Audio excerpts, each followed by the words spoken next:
ఏడికి పోయిన అబద్ధాలు ఏందండి నాకు అర్థం కాదు. ఆడిపోయి కాళేశ్వరం 1,00,000 కోట్ల రూపాయలు ఆగం చేసిండు అని చెప్పని మాట్లాడతాడు. అదే కాళేశ్వరం నుండి మళ్ళీ 1,00,000 కోట్ల రూపాయల కాంట్రాక్ట్కు మూసి నది పేరు మీద తయారవుతాడు. మరి ప్రజలకి తెలియదు అనుకుంటారా? ఉస్మానియా విశ్వవిద్యాలయంలో ఉన్నటువంటి ఒక పరిశోధకులు అధ్యాపకులు చెవులు ఏమైనా పూలు పెట్టుకుంటూ అనుకుంటారా రేవంత్ రెడ్డి గారు అని చెప్పని నేను అడుగుతా ఉన్నాను. ఎంత మూర్ఖంగా మాట్లాడుతున్నాడంటే జీవో 29 పేరు మీద విధ్వంసానికి పాల్పడ్డాడు ఆయన. బీసీ ఎస్సీ ఎస్టీ మైనారిటీ వర్గాల యొక్క నోళ్లలో మన్ను కొట్టి ఆ కండక్ట్ చేసిన గ్రూప్ 1 పరీక్షను సరిగ్గా నిర్వహించకుండా తప్పుల తడకగా నిర్వహిస్తే మాకు న్యాయం చేయండి అంటే నువ్వు న్యాయం చేయవైతే కోర్టుకు పోతే కోర్టులకు పోయినరు అని చెప్పని వాళ్ళ కోర్టులను తప్పుపట్టే ప్రయత్నం చేస్తూ ఉన్నావు. It's democratic right to go to the court. కోర్టులు ఏమన్నా ఎవరైనా ప్రైవేట్ ప్రాపర్టీలా? కాన్స్టిట్యూషనల్ ఎంటిటీస్ అవి. నువ్వు కోర్టుకు పోతే కోర్టుకు పోయినరు అని చెప్పని నువ్వు అచ్చమైన పూసవైతే నువ్వు సరిగ్గా కనుక ఒకవేళ విద్యార్థుల యొక్క అభ్యంతరాలను వినుంటే జీవో 29 కనుక నువ్వు అమలు చేయకపోతే బీసీ ఎస్సీ ఎస్టీ విద్యార్థులు అనేక మంది గ్రూప్ 1లో వాళ్ళు కూడా షార్ట్ లిస్ట్ అయి ఉండేవాళ్ళు, వాళ్ళు కూడా మెయిన్స్ రాసి ఉండేవాళ్ళు. పరీక్ష నిర్వహణ నువ్వు సరిగ్గా నిర్వహించలేదు. రేపు గౌన్ టు ద కోర్టులో కేసు పెండింగ్ ఉంది. సబ్జుడైజ్ మ్యాటర్ను పట్టుకొని ఇష్టం వచ్చినట్టు ఒక ముఖ్యమంత్రి హోదాలో ఉండి ఒక కాన్స్టిట్యూషనల్ పొజిషన్లో కూర్చొని పెద్ద మనిషి అట్లా మాట్లాడటం సమంజసం కాదు. మీరన్నా చెప్పండి, మీకు దండం పెడతా. మీడియా పెద్దలు మీరన్నా చెప్పండి, ఆయనకు బుద్ధి చెప్పండి. It is not about Revanth Reddy, it is not about but it is the chief minister of Telangana. Is the chief minister of Telangana. ఏది పడితే అది కోర్టులను అవమానించే విధంగా, కోర్టు పోయిన వాళ్ళని అవమానించే విధంగా, ముఖ్యమంత్రి కుర్చీలో కూర్చొని మామూలు ఎవడో మాట్లాడిండు అంటే చదువురానోడో సన్నాసులో లేకపోతే కళ్ళు దాగో సారదాగో ఎవడో మాట్లాడిండంటే అర్థం ఉన్నది. ఆయన ముఖ్యమంత్రి హోదాలో కూర్చొని మాట్లాడటం సమంజసం కాదు. సమాధానం చెప్పు. జీవో 29 ఎందుకు పట్టుకొచ్చినావు? దాంట్లో ఎంతమంది బీసీ ఎస్సీ ఎస్టీలో నోరు గొంతులు కోసినావు? జీవో 46 ఇవాళ ఆ పిల్లలు కూడా సుప్రీంకోర్టులో కొట్లాడుతూ ఉన్నారు. ఏం పాపం చేసిండ్రు? ఆ జీవో 46లో 1,00,000 మంది విద్యార్థులు పాపం, దాదాపు 1,00,000 పైచిలకు కానిస్టేబుల్ రిక్రూట్మెంట్. అది బస్ వేసుకొని తిరిగిండ్రండి నిన్ను ముఖ్యమంత్రి చేయడం కోసము. ఏం ప్రామిస్ చేసినావు నువ్వు? నేను అధికారంలోకి రాగానే జీవో 46 రద్దు చేసి పడేస్తా, మీ అందరికీ కూడా నేను హేతుబద్ధంగా ఉద్యోగాలు ఇస్తా అని చెప్పినావు. ఎక్కడ పంపిన వాళ్ళను? హైకోర్టు సుప్రీంకోర్టుకు పంపినావు. కృతజ్ఞతా రాహిత్యంతో నువ్వు వ్యవహరిస్తావు. జీవోలను సరిదిద్దుతా అని చెప్పని వాళ్ళను వాడక దొబ్బి ఓడమల్లయ్య బోడమల్లయ్య లెక్క వాళ్ళను విద్యార్థుల జీవితాలతో చెలగాటలాడతావు, నిరుద్యోగ విద్యార్థులతో.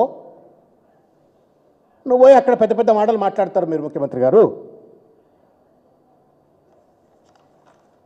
60,000 ఖాళీలు నింపిన అంటాడు. ఇది జోక్ అండి. ఇది మళ్ళా గడ్డం ప్రసాద్ అనే 3,50,000 కోట్లను గడ్డం ప్రసాద్ అన్న 6,00,000 కోట్లు అన్నాడో ఈయన 60,000 ఉద్యోగాలను మాట్లాడుతున్నాడు. గుండె మీద చేయబెట్టుకొని చెప్పాలా?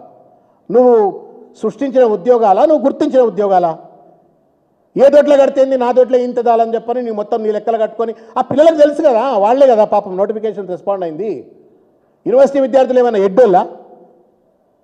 నువ్వు ఏది చెప్తే అది డూడు బస్తవన లెక్క తలకాయ ఊపడం కోసం 60,000 ఉద్యోగాలు నింపినా అని చెప్పని ఆయన ఇస్తానన్నటువంటి 1,00,000 ఉద్యోగాలు మొట్టమొదటి సంవత్సరంలో ఇవాళ ప్రజలను మభ్యపెట్టేటువంటి ఒక ప్రయత్నం చేస్తూ ఉన్నాడు. 5,000 టీచర్లు 11,000 టీచర్లు నింపినా అంటాడు. 5,000 టీచర్లు నోటిఫికేషన్ వేసి ఇంత పచ్చబద్దాలు ఆడతారండి? నాకు అర్థం కాదు. నోరిపిత అబద్ధాలు నవ్వుతారని కూడా ఇంగితం లేకపోతే సోయి లేకపోతే ఎట్లా? Confident liar. ఎదుటోడికి నన్ను తప్పు పట్టరా అనేటువంటి ఆలోచన కూడా లేదు. తర్వాత ఈ రెవెన్యూస్ గురించి ఏదో మాట్లాడిండు. రెవెన్యూ రిసిప్ట్స్ సిఏజీ చెప్పింది మొన్న. There is a deficit in the revenue receipts in the first quarter. ఏదైతే టార్గెట్స్ రాష్ట్ర ప్రభుత్వం రెవెన్యూ టార్గెట్స్ పెట్టుకుందో ఆ టార్గెట్స్ రీచ్ కావడంలో డెఫిసిట్ ఉంది, రీచ్ కావట్లేదు అని చెప్పిండ్రు. కానీ అప్పులలో మాత్రం టార్గెట్ను దాటిపోయినరు అని చెప్పని సిఏజీ చెప్పింది. ఆయన ఏం చెప్తా ఉండు? రెవెన్యూ సెల్ఫ్ కలెక్షన్లో వీఆర్ నెంబర్ 1 అని చెప్పని. అంత ఎకనామిక్స్ స్టూడెంట్స్ ఉంటారు, ఎకనామిక్స్ ప్రొఫెసర్స్ ఉంటారు, స్కాలర్స్ ఉంటారు, వాళ్ళందరి ముందు అబద్ధాలు ఆడుతూ ఉన్నాడు ముఖ్యమంత్రి గారు.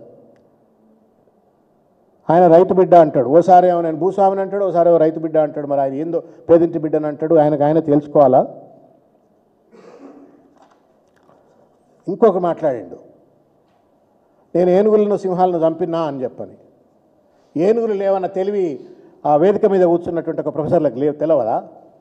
నువ్వు చంపింది జింకలను, నువ్వు చంపింది జాతీయ బర్డ్. నేషనల్ బర్డ్ అయినటువంటి ఒక పీకాక్స్ని చంపినావు. వన్యప్రాణి సంరక్షకుడిగా నీకు రాజ్యాంగ ధర్మం ఉంది, విద్యుక్త బాధ్యత ఉన్నది. You are suppose to protect not only human beings but also flora fauna. It's a constitutional obligation. చెట్లను నరుకుతావు, జింకలను చంపుతావు, నెమళ్ళను చంపుతావు. నేను ఆర్టిఫిషియల్ ఇంటెలిజెన్స్ ద్వారా ఏనుగలు పెట్టిండాడు, ఏనుగలు ఉన్నాయా అని చెప్పాను. ఇది కూడా సబ్సిడైజ్ అండి. అంటే జస్ట్ ఉన్నత న్యాయస్థానం తప్పన్నట్ట నీ దృష్టిలో? You are making a mockery of the entire judiciary. ఏ అంశాన్ని మాట్లాడాలా, ఏ అంశాన్ని మాట్లాడొద్దు అనేటువంటి కనీస విచక్షణ లేకపోతే ఎట్లా? ఇది subsidize matter. None other than the chief justice పరిధిలో ఉన్నటువంటి ఒక అంశం ఇది. ఆయన అంశంలో పరిధిలో ఉన్నటువంటి ఒక అంశాన్ని పట్టుకొని ఆయన మాట్లాడతాడు. ఏమంటాడు? మళ్ళా బీఆర్ఎస్ పార్టీ అధికారంలోకి వస్తుందని భయం మొదలైంది. గ్యారంటీ అధికారంలోకి వస్తాను ఆయన ఒప్పుకున్నాడు. మీరు గుర్తుంది కదా, చూసి మీరు వినుంటారు, ఆ స్క్రిప్ట్ చూడరు మీరు. మళ్ళీ బీఆర్ఎస్ పార్టీ అధికారంలోకి వస్తే ఉస్మాన్ యూనివర్సిటీ ప్లాట్లు చేసి అమ్ముకుంటారు అని చెప్పని అన్నాడు. అంటే ఏంది? ఫస్ట్ భయం మొదలైంది సార్కు. నిజంగా కనబడుతుంది. బీఆర్ఎస్ పార్టీ అధికారంలోకి వస్తుంది, కేసీఆర్ గారు మళ్ళీ ముఖ్యమంత్రి అవుతారనే అంశాన్ని సార్కు తెలిసిపోయి ఏమంటున్నాడు? ఇప్పుడు భయపెట్టాలా పబ్లిక్ను, ప్లాట్లు చేసి అమ్ముకుంటారు. ప్లాట్లు చేసి అమ్ముకున్న దొంగలు ఎవరు చెప్పండి సార్ మీరు? హైదరాబాద్ సెంట్రల్ యూనివర్సిటీలో ఆ 400 ఎకరాల భూమిని ప్లాట్లు చేసి అమ్ముకోవాలనుకున్నది ఎవరు? మీరు చెప్పరు ఒక మాట. నవ్వాలనా ఏడవాలనా సార్? మీరే హెచ్సియు భూములను మొత్తం ప్లాట్లు చేసి పడదొబ్బితిరి. ఈ కంపెనీకి, ఆ కంపెనీకి, బాంబే కంపెనీకి, వీనికి అమ్ముకోవాలని చూస్తుంది. మళ్ళీ రేపు అధికారంలోకి బీఆర్ఎస్ వస్తుంది, వచ్చిన తర్వాత ఉస్మాన్ యూనివర్సిటీ భూములు ప్లాట్లు చేసి అమ్ముతారంటే ఎట్లా? I mean what kind of hypocrisy is this? మీరు మాట్లాడు సరే, టీవీలో ప్లేట్ బ్రేకింగ్లు పెట్టుడు సరే, రేపు పొద్దుగాల పేపర్లలో ఫ్రంట్ పేజీలు వచ్చుడు సరే. ఇది ఎక్కడ రియల్ ఎస్టేట్ దందాలకు బాల్పడుతుంది మీరు. హైడ్రా గురించి మాట్లాడతాడు. ఎంతమంది జీవితాలు సర్వనాశనం చేసినావు నువ్వు హైడ్రా పేరు మీద? ఎంతమంది బడాబాబులకు కొమ్ముగాస్తా ఉన్నావు? ఎంతమంది పేదోళ్ళ ఇండ్లు కూల్చినావో చర్చకు వస్తారా మీరు హైడ్రా పేరు మీద? ఇవన్నీ అంశాలు చెప్పండి సార్ మీరు ఒక మాట. ఒక ఉస్మాన్ యూనివర్సిటీ విశ్వవిద్యాలయానికి పోయినప్పుడు ఒక మంచి స్కాలర్ ఎట్లా తీర్చిదిద్దబడాలా? ఇవాళ రేపు ప్రైవేట్ యూనివర్సిటీస్ పక్కకు పెడితే గవర్నమెంట్ యూనివర్సిటీస్లో చదువుకునే వాళ్ళందరూ కూడా బ్యాక్వర్డ్ క్లాసెస్, ఎస్సీస్, ఎస్టీస్ వీళ్ళు చదువుకుంటున్నారు. వాళ్ళకు ఎట్లా స్ఫూర్తినివ్వాలా? వాళ్ళ విద్యను బలోపేతం చేయడం కోసం నేనేదో బిల్డింగులు కట్టిస్తా, 1000 కోట్లు ఇస్తా అంటే కాదు. You are suppose to unveil a policy. నీకు హైయర్ ఎడ్యుకేషన్ పాలసీ ఉందా? నీకుందా హైయర్ ఎడ్యుకేషన్ పాలసీ? ఇంతవరకు హైయర్ ఎడ్యుకేషన్ పాలసీ మీద నువ్వేమైనా డిస్కషన్ చేసినావా, రివ్యూ చేసినావా? ఇకపోతే ఏదో గంజాయి గురించి మాట్లాడిండు, రకరకాలు ఏది పడితే అది, ఏది మాట్లాడాలనో ఏది మాట్లాడద్దో తెలియకుండా మాట్లాడిండు. చివరికి ఇంకొక పెద్ద తప్పిదమండి. ముఖ్యమంత్రి కుర్చీలో కూర్చున్న పెద్ద మనిషి కోదండరాంకి సంబంధించినటువంటి ఒక అంశం గురించి మాట్లాడినారు.